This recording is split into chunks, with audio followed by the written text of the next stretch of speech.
Hola hermanos, es un gusto saludarles, es un gusto estar hoy día aquí compartiendo la palabra del Señor también con ustedes. El mensaje de hoy se encuentra en Salmo 1.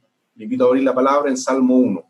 Tiene un título ese salmo que dice el justo y los pecadores. Dice la palabra de Dios: Bienaventurado el varón que no anduvo en consejo de malos, ni estuvo en camino de pecadores, ni en silla de escarnecedores se ha sentado, sino que en la ley de Jehová está su delicia, y en su ley medita de día y de noche. Será como árbol plantado junto a corrientes de aguas, que da su fruto en su tiempo y su hoja no cae, y todo lo que hace prosperará. No así los malos, que son como el tamo que arrebata el viento. Por tanto, no se levantarán los malos en el juicio, ni los pecadores en la congregación de los justos, porque Jehová conoce el camino de los justos, mas la senda de los malos perecerá. El Salmo 1 se caracteriza por ser un salmo de contrastes. Nos está hablando acerca de los justos y de los injustos. Es un salmo que nos da una visión general de cómo debemos vivir aquí en esta vida, y de las consecuencias temporales y también las consecuencias eternas de vivir o no conforme a la ley del Señor. Es un salmo de verdades absolutas. Y en general al mundo actual no le gustan los absolutos, le gusta lo relativo. No le gusta que se dé una afirmación concreta y específica acerca de qué es bueno y qué es malo, sino que les gustan los colores grises. Nuestro primer punto que vamos a abordar en este salmo es que, primero, lo que no hace el justo, lo que no hace el justo. Y el Salmo 1 parte con una palabra muy particular, dice bienaventurado. ¿Qué es ser bienaventurado? Bienaventurado significa literalmente cuán feliz, cuán dichoso. Bienaventurado significa ser supremamente bendecido. La palabra del Señor en este, el primero de los Salmos, el primer libro dedicado a la alabanza del Señor, inicia la exposición con afirmaciones negativas, porque dice que bienaventurado el varón que no anduvo. Posteriormente dice ni estuvo, ni se ha sentado. Entonces nos habla de no, ni. Y muchas de las personas que aborrecen la palabra del Señor dicen que la consideran un libro aburrido, un libro lleno de restricciones, no hagas esto, no hagas aquello, etc. Creen que ser cristiano es vivir una vida, por lo tanto, aburrida y llena de restricciones. Pero las restricciones que el Señor coloca en su palabra son siempre con un propósito definido.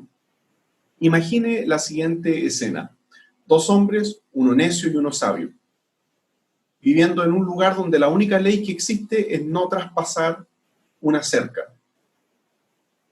Y hay un letrero ahí que dice no pasar, no cruzar, no saltar. Pero el hombre necio va aburrido de la restricción que había y salta la cerca sin saber que al otro lado lo que había era un acantilado y por lo tanto cayó al vacío y murió horriblemente. Las advertencias que el Señor nos da en su palabra muchas veces son así. No vemos lo que hay al otro lado de la cerca, pero por la fe, si queremos ser bienaventurados, obedecemos a los preceptos del Señor. Sin embargo, en este salmo en particular, el Señor sí nos mostrará con lo que nos encontraremos del otro lado de esta cerca. Bienaventurado el varón que no anduvo en consejo de malos, ni estuvo en camino de pecadores, ni en silla de escarnecedores se ha sentado. Acá tenemos tres verbos importantes y tres formas distintas en que Dios menciona a los injustos. Y deténgase por un segundo en los verbos que aquí se están mencionando. En primer lugar dice la palabra no anduvo. Eso denota una acción pasajera, transitoria, como alguien que pasó por algún lugar simplemente. Anduvo, denota movimiento. Bienaventurado el varón que no fue influenciado, ni escuchó, ni consideró el consejo de los malos. Y aquí podríamos preguntarnos, ¿qué es ser malo? Una pregunta aparentemente irrisoria. Por lo general, este tipo de preguntas tan evidentes uno no las hace, pero en la sociedad posmoderna en que estamos viviendo se ha relativizado los conceptos de bueno y malo. La sociedad actual no tiene un referente absoluto ante el cual evaluar qué es bueno y qué es malo, pero nosotros sí tenemos un referente, el cual es Dios y su palabra. Malo es lo contrario de bueno y solo hay uno bueno que es Dios, el Señor. Por lo tanto, malo es aquel diametralmente opuesto a la naturaleza santa de Dios. ¿De quién estás recibiendo consejo, hermano? ¿De un amigo mundano? ¿De un video en internet? ¿De un libro de psicología o consejería secular? No digo que leer sea malo, por el contrario. O primero, antes de tomar una decisión importante, te impregnas de la palabra del Señor respecto a qué quiere Dios en aquel aspecto particular de tu vida. Pides consejos a los que aman a Dios y tienen más sabiduría. Ayúdanos el Señor. Posteriormente dice la palabra del Señor, ni estuvo en camino de pecadores. Ahora avanzamos a un nivel más de maldad. En la forma en que el Señor habla en este versículo nos va mostrando niveles crecientes de iniquidad, como ir sumergiéndose más y más en una arena movediza. Ni estuvo. Ya no denota un andar pasajero, sino que denota permanencia en el tiempo. Ni estuvo. Ni estuvo en camino de pecadores implica ya la práctica del pecado. Ya no solo reciben el mal consejo, sino que comienzas a practicarlo con los pecadores. La palabra pecadores, acá en el hebreo es la palabra chatá, y significa literalmente criminales. Porque en eso te transforma la práctica del pecado, en un criminal. Y el mayor crimen que los pecadores han cometido, sin duda alguna, es la crucifixión de Jesucristo. Un famoso pintor creó un cuadro donde retrataba a una turba impía escarneciendo al Señor crucificado, pero él también se pintó dentro de esa turba porque entendía como cristiano de que él, como pecador, también estuvo ahí, crucificando al Señor. Con cada uno de sus pecados que cometía, estaba clavando un clavo en nuestro Señor. Y todos hemos estado ahí. Por lo tanto, cuando compartimos el camino con pecadores, nos volvemos en criminales, en asesinos de nuestro Señor Jesucristo. Un versículo que todos conocemos es 2 Corintios 6:14, que dice, no os unáis en yugo desigual con los incrédulos, porque ¿qué compañerismo tiene la justicia con la injusticia y qué comunión la luz con las tinieblas? Este versículo que habitualmente se usa en el contexto del matrimonio, sin embargo, el contexto de ese pasaje no está hablando propiamente tal del matrimonio. No debemos unirnos en yugo desigual con los pecadores en ninguna empresa o propósito contrario a lo que establece la palabra del Señor. Finalmente termina el versículo 1 diciendo, ni en silla de escarnecedores se ha sentado. Acá el verbo sentarse da la idea de establecerse, de hacer morada, da la idea de reposar de una actividad. Estar ya sentado es cuando alguien está ya sumergido en el pecado, cuando ya su conciencia está cauterizada y le da lo mismo seguir practicándolo. Tal vez ninguno de los acá presentes está en este nivel de inmersión en el pecado, en el alcoholismo, en la drogadicción, en el robo o en otros pecados ocultos. Pero Dios conoce tu corazón y en esta hora su Espíritu Santo sin duda alguna te está escudriñando. Dios sabe en qué cosas, hermano, hermana, has decidido sentarte para de ahí no levantarte más. Estar sentado establece una actitud contemplativa, una actitud ociosa, una actitud meditativa, pero hacia el pecado. El Salmo 36:4 dice, medita maldad sobre su cama, está en camino no bueno, El mal no aborrece, hablando sobre los impíos, medita maldad sobre su cama. En este estado, la persona sumergida adquiere una actitud escarnecedora.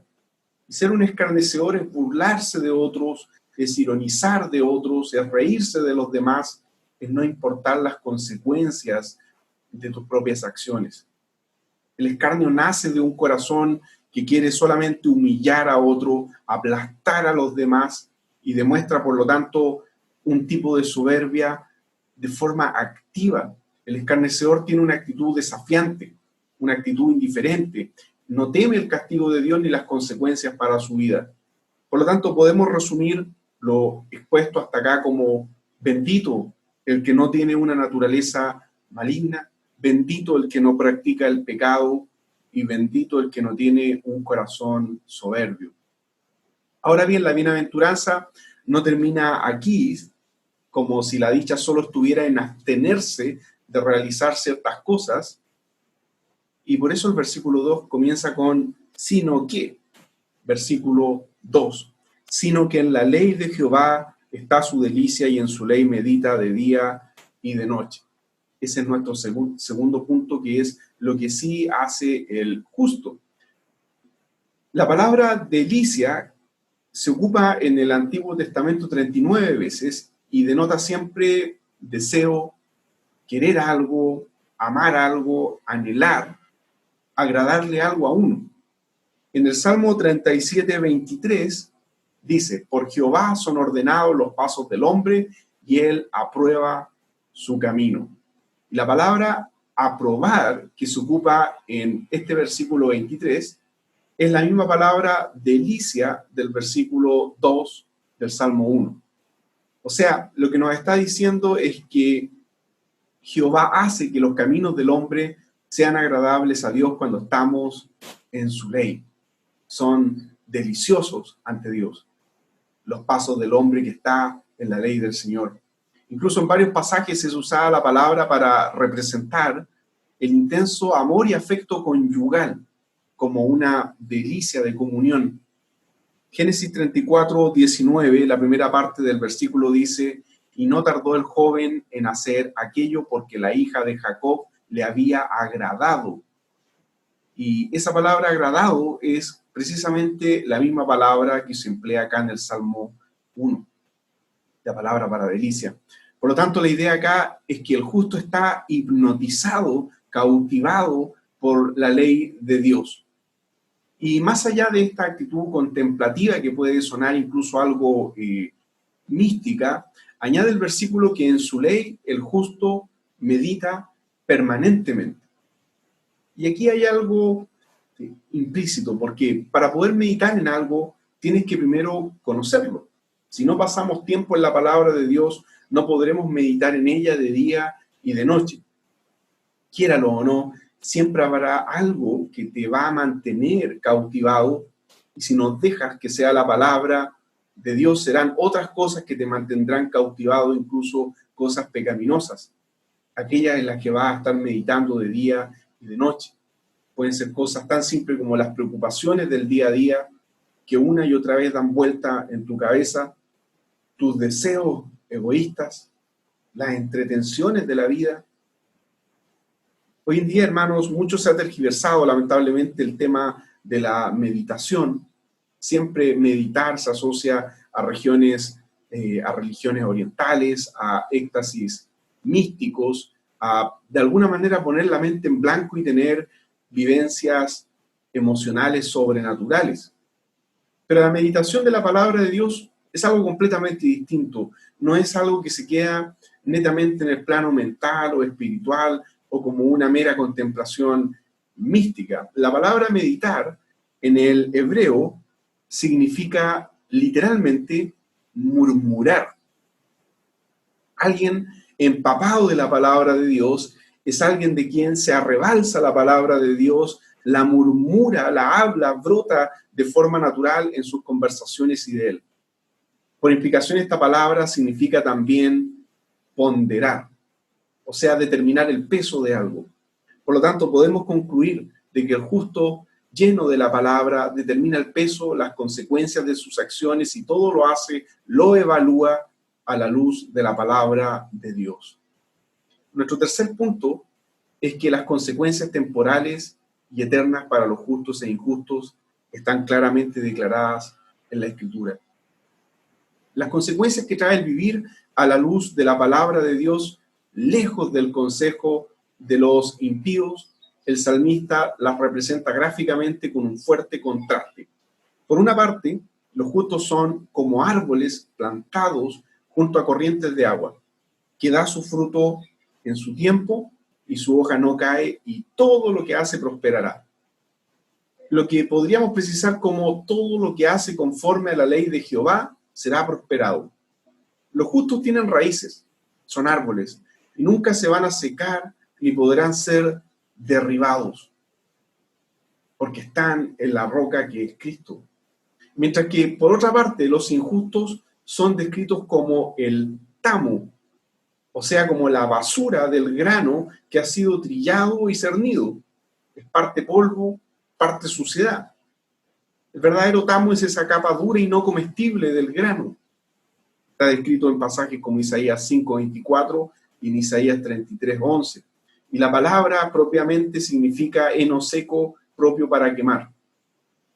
En la predicación de Juan el Bautista, por ejemplo en Mateo 3:12 y Lucas 3:17, nuestro Señor salva a los justos, recoge el trigo en su granero y por otra parte destruye a los malvados, o sea, quema la paja en el fuego. Después de este fuerte contraste entre un árbol y el tamo, el versículo 5 da paso al término del Salmo, diciendo: por tanto, no se levantarán los malos en el juicio, ni los pecadores en la congregación de los justos. Por tanto, la imagen que transmite este conector es como de correr el telón de un escenario y ver lo que hay detrás de este escenario.